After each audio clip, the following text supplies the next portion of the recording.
नमस्कार दोस्तों, school of open ideas के इस नए वीडियो में आपका स्वागत है। आज एक बार फिर हम बात करेंगे पेरेंटिंग पे और ख़ास तौर से 5 साल से कम उम्र के बच्चों की।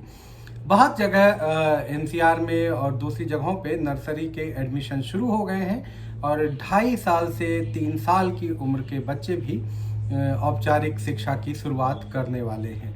ऐसे में ये बहुत ज़रूरी हो जाता है पेरेंट्स के लिए जानना कि जब बच्चे स्कूल जाएं तो उनका सोशल दायरा, बच्चों का जो सोशल वर्ल्ड है वो कैसे बने, उनका सोशल दायरा कैसे बढ़े, इसके लिए जागरूकता ज़रूरी है। देखिए, क्या होता है कि अभी तो हमारे पास जॉइंट फैमिलीज़ नहीं है, संयुक्त परिवार नहीं है। न्यूक्लियर फैमिली का ही ज़्यादा चलन है और कई बार एक सिंगल चाइल्ड, जो गर्ल चाइल्ड या सिंगल चाइल्ड घर में होता है और माँ बाप होते हैं। ऐसे में अगर दोनों ही वर्किंग हैं तब चिंता और बढ़ जाती है, क्योंकि बच्चे के पास खेलने के लिए कोई हम उम्र साथी आमतौर पे नहीं होता है आसपास। और कई पेरेंट्स इतने सेलेक्टिव होते हैं, इतने चूजी होते हैं कि वो अपने बच्चों के लिए दोस्त का चयन भी खुद ही करना चाहते हैं। देखिए, ये जानना बहुत महत्वपूर्ण है कि एडल्ट्स का रोल तो बच्चों की ज़िंदगी में है, लेकिन एक सीमा के बाद बच्चों के विकास के लिए वो उतना ज़रूरी नहीं है जितना कि उसके हम उम्र के बच्चों के साथ उसका खेलना ज़रूरी है। क्योंकि अगर आप देखें 2 साल तक के बच्चों को तो आप कंट्रोल करते हैं और वो बच्चे अकेले खेलते भी हैं, लेकिन 2 साल के बाद आमतौर पे 2.5 साल 3 साल के जो बच्चे हैं वो ग्रुप में खेलना चाहते हैं, अपने हम उम्र लोगों के साथ खेलना चाहते हैं। और इससे क्या होता है कि उनको एक तो बॉसिंग वाली फीलिंग नहीं आती है, बुलिंग नहीं होता है और वो कंफर्टेबल फील करते हैं कि अपनी तरह के इंटरेस्ट वाले अपने उम्र के लोगों के साथ वो खेल रहे हैं।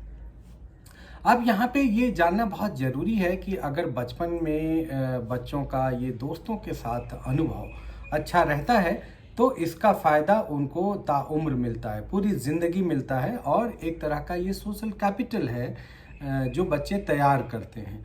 क्योंकि बच्चे का अगर अनुभव अच्छा है बचपन का तो उसको इमोशनल सपोर्ट भी मिलता है और मनोवैज्ञानिक रूप से बच्चा अपने आप को हमेशा मजबूत समझता है और आइसोलेटेड फील नहीं करता है, क्योंकि उसको हमेशा लगता है कि उसके सपोर्ट के लिए उसके पास दोस्त है।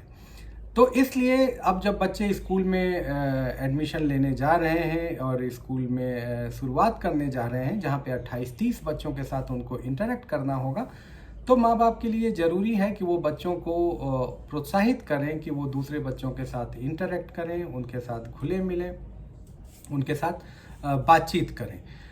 क्योंकि अगर वो आइसोलेटेड रहेंगे तो लाइफ में आगे चल के उनके आत्मविश्वास पे भी इसका असर पड़ेगा और उनके कॉग्निटिव और इमोशनल डेवलपमेंट में तो असर पड़ेगा ही।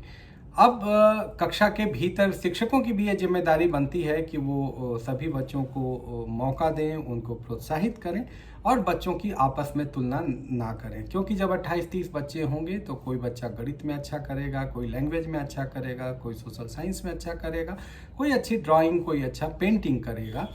लेकिन इससे बच्चों की तुलना करना ठीक नहीं है और पेरेंट्स के लिए भी अपने बच्चों की दूसरे बच्चों के साथ तुलना करना ठीक नहीं है, क्योंकि हर एक बच्चा अपने आप में यूनिक होता है और उसको अपने दोस्तों के साथ आप सहूलियत से रहने दें, खेलने दें, उनको वो चीज़ पसंद है। देखिए, क्या होता है कि दूसरों के साथ जुड़ना एक स्वाभाविक प्रवृत्ति है और बच्चा भी जब छोटा होता है तो पहला जो दूसरा व्यक्ति उसकी ज़िंदगी में आता है जिसके साथ उसका लगाव होता है वो माँ होती है। तो माँ जब उसको गोद में उठाती है, हग करती है, उसको दुलारती है तो बच्चों को अच्छा लगता है और इसी के आधार पे बच्चे उन लोगों के साथ संबंध बनाते हैं जो दूसरे लोग उसके आसपास होते हैं। अगर उसको एक पॉजिटिव फीलिंग आती है, लोग मुस्कराते हैं, तो बच्चे उनकी गोद में जाना पसंद करते हैं। तो एडल्ट का भी रोल है बच्चों के सोशल और कॉग्निटिव और इमोशनल डेवलपमेंट में, लेकिन उनके हम उम्र का भी रोल होता है। तो इसलिए बच्चों को ये मौका दें कि वो अपने दोस्त खुद ही चुनें।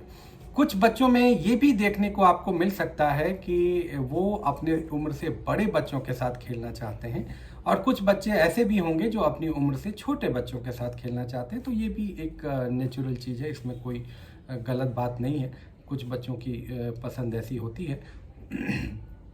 तो आप बच्चों को प्रोत्साहित करें कि वो ज़्यादा से ज़्यादा दोस्तों के साथ घुलें मिलें और उनसे सीखें, क्योंकि वो जितना इंटरेक्ट करेंगे अपने एज ग्रुप के साथ, उतना ही उनका कॉग्निटिव और सोशल डेवलपमेंट होगा। और निश्चित रूप से जो घर में जब वो पेरेंट्स को देखते हैं और स्कूल में टीचर्स को देखते हैं, तो उनके व्यवहार, उनके बातचीत के तरीके, उससे भी बच्चे सीखते हैं। तो इन बातों का आप ध्यान रखें और बच्चों को प्रोत्साहित करें कि वो अपना सोशल सर्कल, अपना दायरा आगे बढ़ाएं, ताकि जीवन में उनके साथ कभी भी आइसोलेशन या अकेला पड़ जाने का भय उनको नहीं सताए, और वो एक स्वस्थ और खुशहाल ज़िंदगी जीते रहें। आप को हमारे वीडियोस कैसे लग रहे हैं, अपनी राय ज़रूर हमको बताते रहिए। स्कूल ऑफ ओपन आइडियाज़ के वीडियोस को लाइक करिए, शेयर करिए और हमारे चैनल को सब्सक्राइब करिए। धन्यवाद, नमस्कार।